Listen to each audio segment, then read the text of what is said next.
In this video, I'm going to be discussing synthetic materialism, and I want to be discussing this concept that I posit regarding synthetic materialism and define what synthetic materialism is.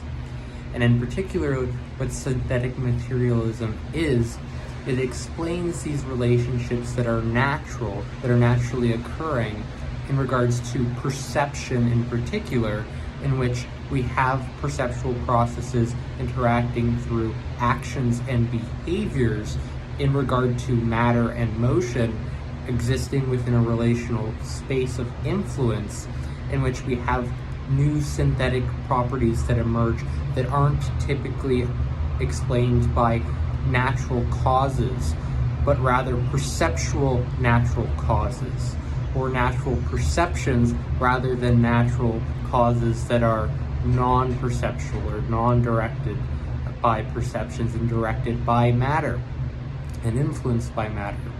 And these pertain primarily to psychological relations between individuals who are behaving agentically in the environment and interacting with objects within these subjective-object unisons, and have these perception, action, behavior pathways of influence, and which is much broader and involves perception, motivation, emotion, feelings, actions, behavior, meaning, and values that are significant in shifts in explaining relations between matter and behavior in a relational space. So synthetic materialism is addressing this primary problem of what is natural and what do we consider, say, fake or synthetic. And is synthetic unnatural or is it natural? And what is unnatural? Or is there a non-natural entity? The expression of unnatural tends to refer to these more synthetic processes and synthetic materials, but synthetic materials all come from natural materials. And if all things are sourced from nature and come from natural materials, then what is considered synthetic? And what is considered natural? And what is considered to be unnatural within a synthetic process, and what is considered to be natural within a synthetic process?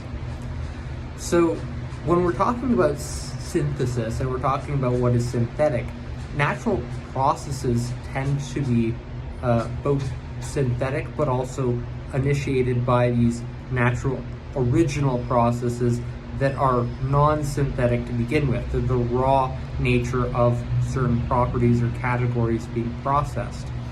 And these whole units tend to be the constituents that form these constituencies that are part of natural synthesis.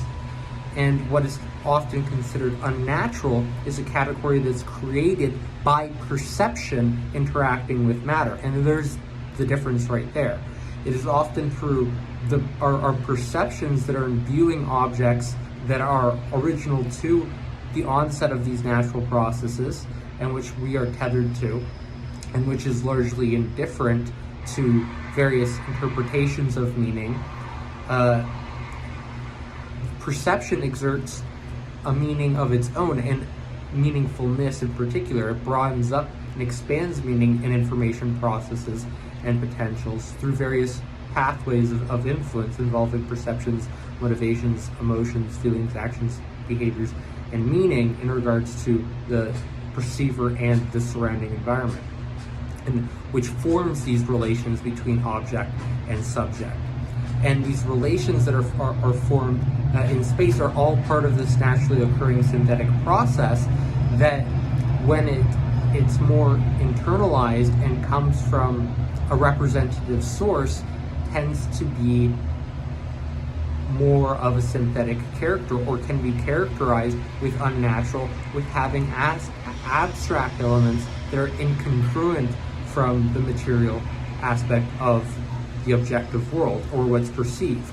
So there are things like appearances, and these appearances are what is apparent in perception, what appears in perception, but does not correspond directly to reality, and which is also highly different and incongruent from what's directly perceived can be characterized as abstract.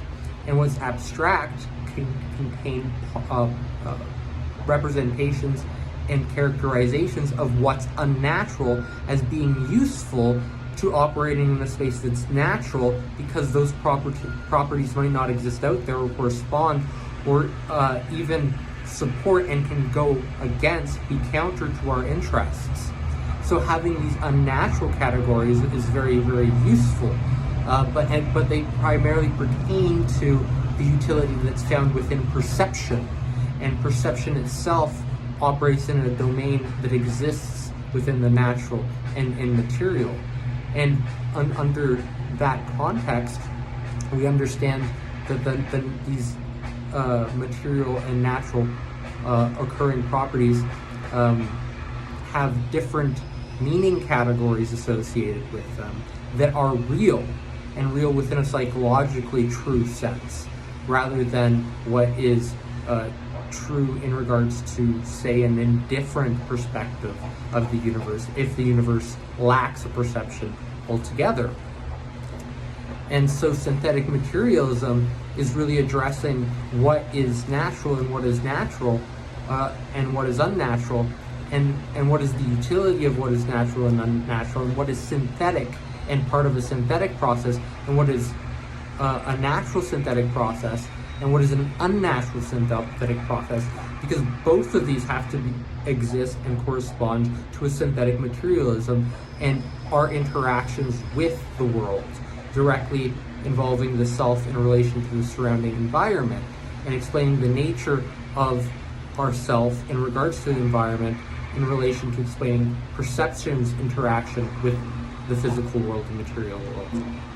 And where perception fits in with matter, space, time, and object relations, and relation within a space that provides a meaning of epistemology, knowledge that can be formed from understanding the relations that exist between synthetic material components.